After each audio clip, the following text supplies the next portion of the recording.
Hello everyone, welcome to the class of public administration. In this particular video, we are going to discuss techniques of administrative improvement.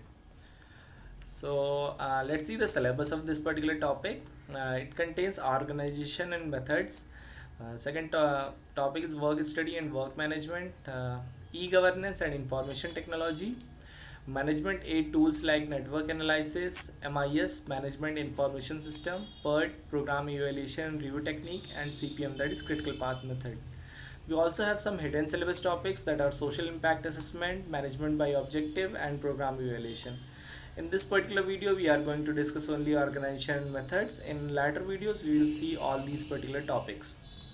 So, what is organization method? In simple words, it examines organizational structure, procedure, and methods and recommends strategies to improve their functioning. You know that in any organization there are a lot of defects, how they work, how they manage their work. There are delays, there are corruption, there are some procedures which result in lack of transparency, or the structure is such that it leads to delay. The main function of organization and method is to improve those structures, those procedures, such as if the forms that you fill, like taxation form, if it is very complicated, it will result in customer dissatisfaction. So O&M office will somehow give you information or improve your form so that the process becomes more simpler and clear. Similarly, methods, how you do a particular work. So O&M office will tell improvements in doing better work by using technology, by using recent ideas. So this is the whole function of O&M. You should means it's very easy topic. You can easily write about it. And this office is located in every ministry and acts separately to work on improvement of ministry's various departments. Every department has some lacuna, and this particular office will tell them that how to improve it. So how it does that, it we will see now. So the main functions of O&M.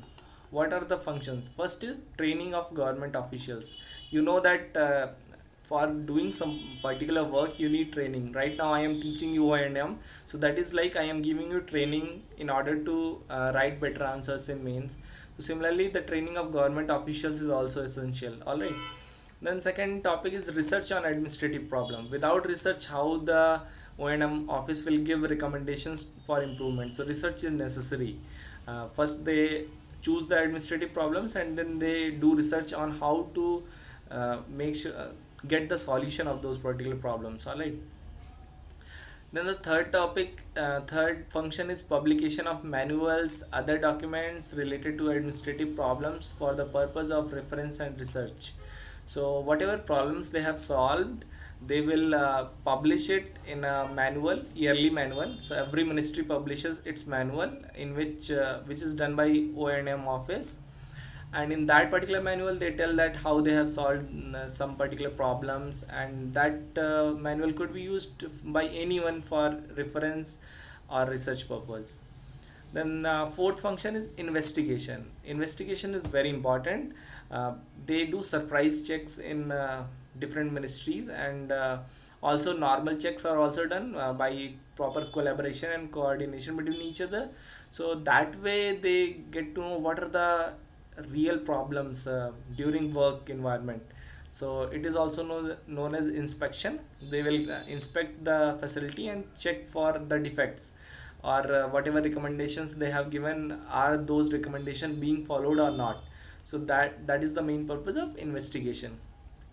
And I already told you the main function of O&M office is organizational and management analysis. It reviews the organizational structure, procedure, and methods, and recommends ways of improvement.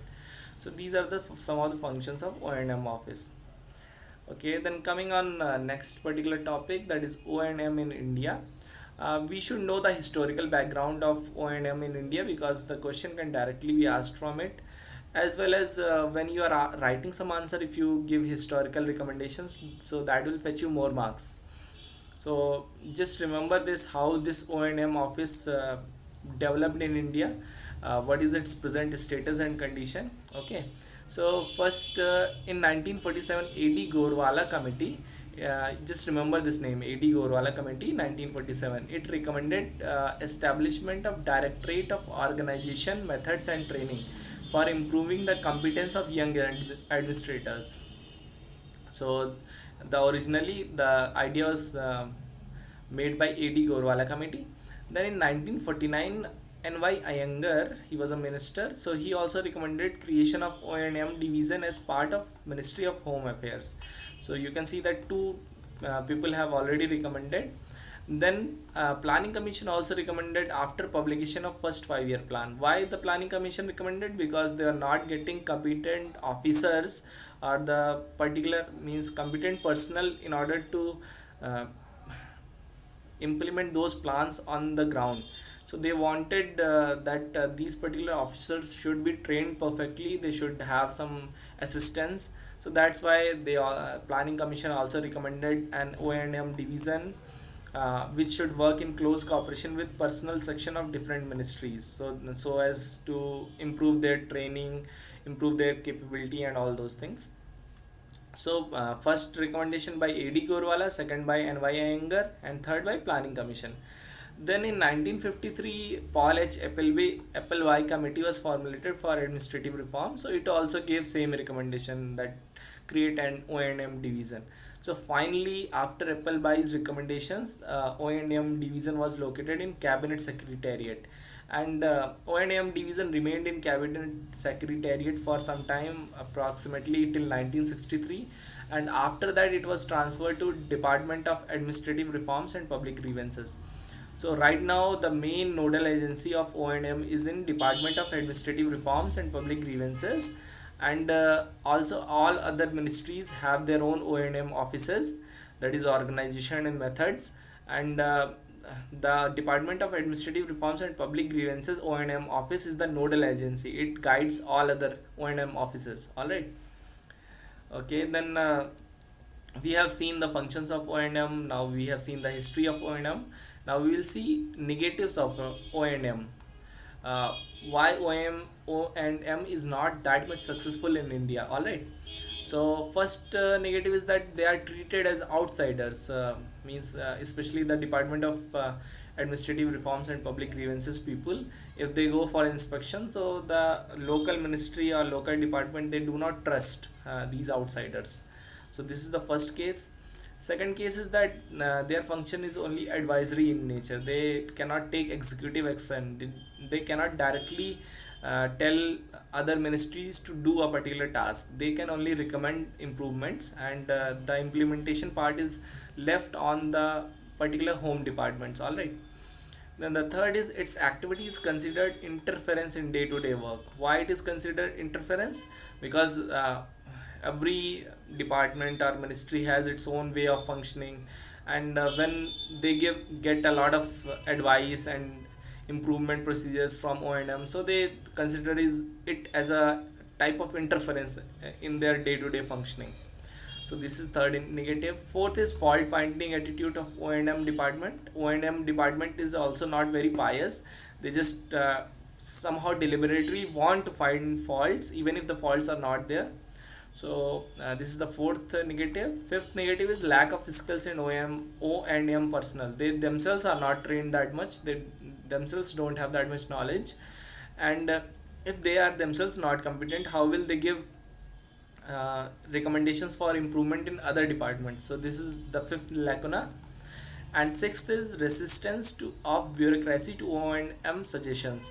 Actually the bureaucracy is resistant to any reform whatsoever, because if the reforms are done, so that reduces the discretion and power of bureaucracy.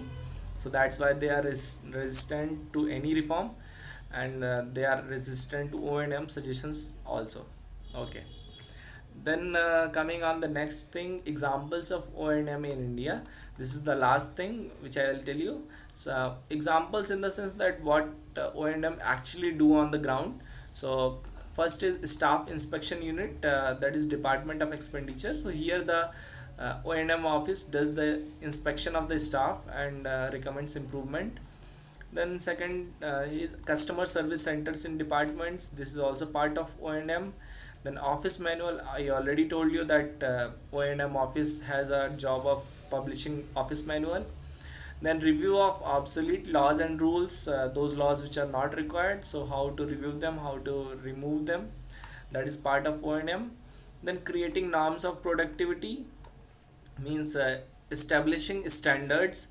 Then next thing is organizational chart, how who is where, uh, means even if you have worked in any department you should know that who is the head and who comes under whom. So this particular chart is prepared by O&M. Then forms design and control, I already told you simplification of forms is also one of the tasks. Then review of delegation of financial and administrative powers, so who gets how much power is also decided by O&M, but only by advisory nature. Implementation is done by their executive boss. Then inspections, that is surprise checkups. So these are some of the examples of O&M in India. I hope that now O&M but topic is clear with you guys, and you can write answers of O&M. So thank you, and in next video we will learn about administrative reforms in Indian context, so stay tuned. Okay.